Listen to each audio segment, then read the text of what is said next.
Number crunch, negotiated by Cynthia Frenlund as she sorts through her Thursday night sequence. Let's start with Aaron Rodgers against that Seattle defense. Well, both of these quarterbacks are mobile. We're going to talk all about it. But Aaron Rodgers has the better projection because when they play playground ball, he's got the better weapons. That means Devontae Adams. That means his tight end, Jimmy Graham.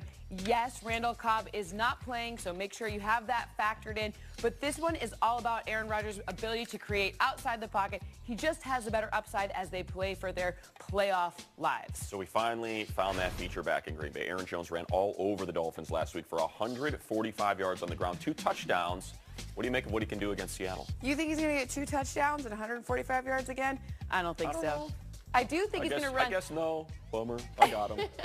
I guess you're going to want to look at him running outside the tackles, especially to the left, because Seattle's actually giving up the 4th most yards per rushing attempt, and the place they're most vulnerable, outside rushes. So that's where you're really going to want to focus on this one. I do have a very nice projection for Aaron Jones, but you know my model. It's real finicky. It's not going to give you 145 yards almost ever. Outstanding achievement in film editing right there. As you said, make your way outside. And there goes Aaron Jones, left side of the line. Russell Wilson threw for 3 scores against the Rams. Will fantasy managers find similar production against the Packers? Yeah, no, not going to be that many touchdowns. I do have a nice projection for Russell Wilson. The rushing yards, which aren't on there, do help bolster that projection, so it's up over 250 total yards. The 2 touchdowns, both quarterbacks here have 2 touchdowns in this matchup. He doesn't have as good of a weapon arsenal to draw from in this one. That's really what the difference is for the Seahawks versus Aaron Rodgers and the Packers. So in Seattle, Tyler Lockett's been the receiver that you want to own in fantasy. He scored a touchdown last week to go with his 5 receptions, 67 yards. Do you trust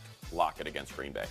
Do I trust him against Green Bay? Sure. Good. I think he's going to be the target. You know my model gets a little finicky about the touchdowns. So we have 3 receptions, 51 yards, which doesn't look that great. But in the upside scenario, the touchdown is there. And I do project this to be a pretty close game. In fact, spoiler alert, my model does have the Seahawks coming out ahead by just the slimmest of margins. So in this one, it's going to be a Tyler Lockett game, but it doesn't look like it from that median projection. No, so we're going to go ceiling projection in that one. That's why you got to listen and not just read it. That's a preview, by the way, from our house hunting that is still to come. Here's Number Crunch. Some of the other names that you ran your numbers on. Marquez Valdez-Scantling now picking up his production. Jimmy Graham. Hey, touchdown, Jimmy Graham. Yay! Yeah, well, look, I actually really like the running back in this one, so we don't know which running back for Seattle you really want to target. All 3 of them are going to be instrumental in this because it will be the run game that decides this game. So really, Chris Carson's the #1 there. All right, still ahead.